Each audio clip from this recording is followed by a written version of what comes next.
No moi, moi kaikki. Mä kävin ostamassa noita Myksin tuotteita, eli nyt näette kun mä meikkaan niillä.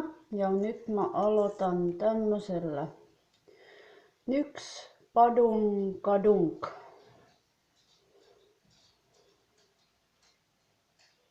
ripsivärillä.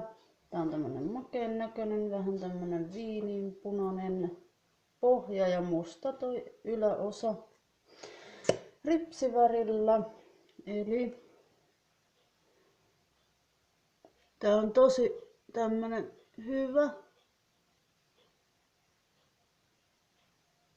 Mulla on tätä jo yksi kerros tässä, niin kuin varmasti näkyy.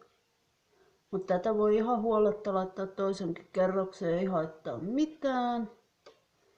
Tää on vähän tämmönen muovinen, mutta siinä on kumminkin noi harjakset. Tommoset ohuet. Tää on tosi kätevä.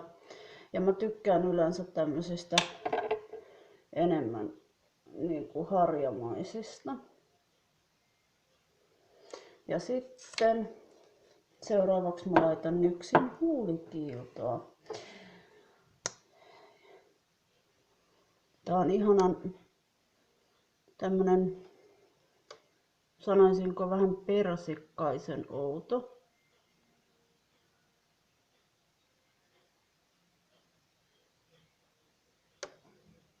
Ja tää on tosi hyvä siinä mielessä, että tästä tulee just riittävästi yhdelle huulelle. Et kun sä laitat, niin sit mitä tulee tähän kun sä avaat tän täältä, niin just se määrä riittää sulle siihen huuleen, et se tarvii enempää. Ja tää on niinku tämmönen. Täältä on tommonen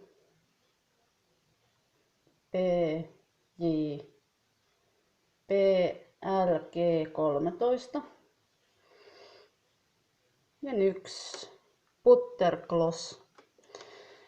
Näitä oli vielä tossa Sellon NYXissä jonkun sen verran, eli voitte sieltä käydä omanne hakemassa ja suosittelen käymään. Siellä oli tosi ihania tuotteita. Mä olisin ostanut enemmänkin, mutta nyt mun kukkaro ei tällä kertaa nyörtynyt enempää. Ehkä ensi viikolla. Mutta mä laitan tällä viikolla vielä lisää videoita, lisää meikkauksesta. Laittakaa kommenttia alas, jos te tykkäsitte tai tykkäätte NYXin tuotteista ja haluatte nähdä näitä mun videolla lisää. Kiitti, moi!